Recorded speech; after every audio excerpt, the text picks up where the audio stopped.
தான் Saddam Hussein அவர்களுடைய கல்லறை பத்தி தான் பார்க்க போறோம். சதாம் ஹுசேன் அவர்களுடைய கல்லறை திறக்கப்பட்டு அதுல அவருடைய காட்சி எப்படி இருக்குது அப்படிங்கறத இன்னைக்கு நம்ம பார்க்கலாம். அதுக்கு முன்னாடி சதாம் ஹுசேன்னா யாரு? ஈராக்குடைய முன்னாள் ஜனாதிபதியாக இருந்தவங்க. பொதுவாகவே பாத்தீங்கன்னா இந்த மத்திய கிழக்கு நாடுகள்ல ரொம்ப ஸ்ட்ராங்கா இருந்த தலைவர்கள்ல 2 பேர் தான். ஒருத்தவங்க அப்துல் ஹமீத் அப்படிங்கக்கூடியவர் இருந்தாரு, ரெண்டாவது சதாம் ஹுசேன் அப்படிங்கக்கூடிய இவர் இருந்தாரு. 2 பேருமே பாத்தீங்கன்னா அமெரிக்காவே கண்ணுல விரல விட்டு ஆட்டிடுவாங்கன்னு சொல்லலாம்.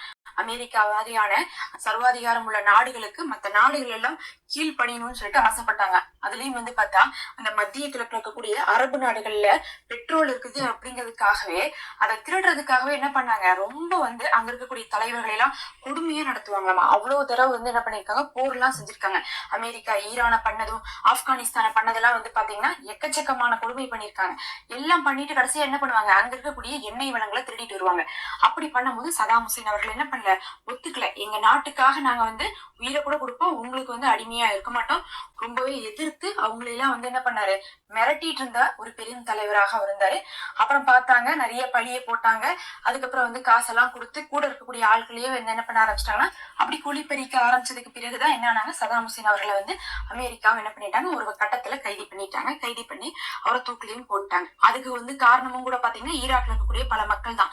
என்னதான் தலைவர்கள் உண்மையாகவும் நேர்மையாகவும் இருந்தாலும் கூட இருந்த மக்கள் சிலர் பாத்தீங்கன்னா அவருக்கே ஆதரவு கொடுக்காம என்ன பண்ணிட்டாங்க, காட்டி கொடுத்துட்டாங்க. கடைசியா பார்த்தா ஒரு நல்ல தலைவரை இழந்துட்டாங்கன்னு தான் சொல்லணும். இன்னைக்கு வரையும் அந்த நாடு ஒன்றும் பெருசா ஒன்றும் உருப்படல. அந்த மாதிரிதான் பாத்தீங்கன்னா சதாம் ஹுசேன் அவர்களே அவங்க இழந்தாங்க. அதுக்கப்புறம் தூக்குல போட்டதுக்கு பிறகு அவரை பாத்தீங்கன்னா ஈராக்லயே அடக்கம் செஞ்சிருக்காங்க. அந்த அடக்கம் செய்யற இடத்துல வருஷம் என்ன பண்ணுவாங்க, அங்க நினைவஞ்சலி மாதிரி போய் ஸ்கூல் ஸ்டூடெண்ட்ஸ், காலேஜ் ஸ்டூடெண்ட்ஸ், முக்கியமானவெல்லாம் போவாங்க, மரியாதை செலுத்துவாங்க. ஆனா அங்க ஒரு பெரும் சச்சரவு இருந்து கொண்டே இருக்கு. என்ன சச்சரவுன்னு பாத்தீங்கன்னா, அது அடக்கம் பண்ண இடத்துல அமெரிக்கா தாக்குதல், வான் தாக்குதல் செஞ்சு அதை அப்படியே என்ன பண்ணிடணும், அந்த இடத்தவே இல்லாம ஆக்கிடணும்.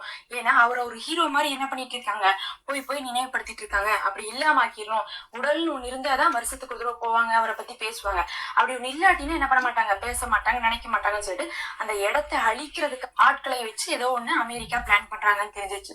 தெரிஞ்சதுக்கு பிறகு என்ன பண்ணிருக்காங்க, 12 வருடத்துக்கு முன்னாடியே என்ன பண்ணிட்டாங்கன்னா சதாம் ஹுசேனுடைய கல்லறையை திறந்து அவருடைய உடலை எடுத்து வேற இடத்துக்கு மாத்திட்டாங்க. இப்ப அந்த கல்லறை கிட்ட இருக்கக்கூடியது அவருடைய உடல் கிடையாது அப்படின்னு சொல்லிட்டு ஒரு செய்தி சொல்றாங்க. முதல்ல என்ன சொல்றாங்கன்னா, சதாம் ஹுசேனுடைய மகளாரே என்ன பண்ணிருக்காங்க, அவங்க ஒரு ஹெலிகாப்டர்ல வந்தாங்க. அவங்க ஆட்களை வைத்து அதை எடுத்துட்டு போய் வேற ஒரு ரகசியமான இடத்துல அந்த கல்லறையை என்ன பண்ணிருக்காங்க, புதைச்சு வச்சிருக்காங்க. அவங்களுடைய உடலை என்ன பண்ணிருக்காங்க, ஜனாசாவை புதைச்சு வச்சிருக்கிறதாக சொல்றாங்க. இன்னொரு விஷயம் என்ன சொல்றாங்கன்னா, அந்த நாட்டுல இருக்கிறவங்களும் என்ன பண்ணிருக்காங்கன்னா அதை பத்திரமாக பகதாத்துக்கு சேஃபா என்ன பண்ணிருக்காங்க, புதைச்சு வச்சிருக்கோம். அப்படி நாங்க குழிய தோண்டி எடுக்கும் போதே எங்களுக்கு பார்க்கும்போது அந்த கல்லறையே ரொம்ப பிரகாசமா இருந்துச்சு அப்படிங்கிற மாதிரி எல்லாம் அவங்க என்ன பண்றாங்க சொல்றாங்க. ஆனா இந்த 2 கருத்து என்ன உலாவி கொண்டிருக்கு. ஒன்னா அங்க இருக்கக்கூடிய தலைவர்கள் பத்திரமா அதை பகுதாத்துல அடக்கம் பண்ணிருக்கணும். அப்படி இல்லாட்டா அவங்களுடைய மகள் அங்கிருந்து ஹெலிகாப்டர் மூலமா எடுத்துட்டு போய் வேற ஒரு சேஃபான ஒரு ஆனா இன்றளவு பாத்தீங்கன்னா அவர் எங்க இருக்கிறாரு அப்படிங்கறதே தெரியாம தான் இருந்துட்டு இருக்கு. ஒரு நல்ல மிக சிறந்த தலைவர்னு சொல்லலாம். அவரை பத்தி நான் ரீசெண்டா பாத்தீங்கன்னா ஒரு 4-5 வீடியோ பாத்துருந்தேன். இந்த காசாவுடைய போர் சம்பந்தமாக பேசும்போது அப்ப அவரை பத்தியும் பேச வேண்டிய ஒரு நிலைமை வந்துச்சு. எப்பன்னா ஈரானுடைய சண்டை, ஈராக்குடைய சண்டை எல்லாம் வந்தப்ப அப்ப சமயத்துல பார்த்தோம்னா இவர் பார்த்தா சாரி கேட்க சொல்றாங்க. இவரை கோர்ட்ல நீங்க சாரி கேளுங்க, நீங்க செஞ்சதெல்லாம் தப்புன்னு சொல்லி சாரி கேளுங்கன்னு கேக்குறாங்க. அந்த கோர்ட்டுடைய லாயரை கேக்குறாங்க. லாயர் கேட்கும் போது இவர் என்ன சொல்றாரு, சாரி எல்லாம் கேட்க முடியாது, நான் என்ன தப்பு பண்ணேன்னு கேக்குறாரு.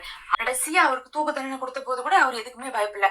அவ்வளவு கம்பீரமா இருந்திருக்காரு. அந்த வயசுல கூட அவராகட்டும், அவருடைய ஃப்ரெண்ட் ஆகட்டும், அவருடைய ஃப்ரெண்டு மேலேயும் பாத்தீங்கன்னா வழக்கு போட்டு அவருக்கும் எல்லா விஷயமுமே இதே மாதிரிதான் அவரையும் என்ன பண்ணாங்க, தூக்குல தான் போட்டாங்க. அவரும் பாத்தீங்கன்னா எந்த இடத்துலயும் மன்னிப்பு கேட்கல, எந்த இடத்துல எந்திரிச்சு நிக்கல. அவங்க அப்படியே கோர்ட்ல, ஐசிஜே கோர்ட்ல நின்று அவங்க கத்தக்கூடிய வார்த்தைகள்லாம் பார்க்கும்போது எப்படிப்பட்ட ஒரு வீரர்களாக அவங்க இருந்திருக்காங்கன்னு தெரிஞ்சுக்கலாம். உண்மையாலுமே ஈராக் அவரை போல ஒரு நல்ல வீரரை இழந்துட்டாங்க.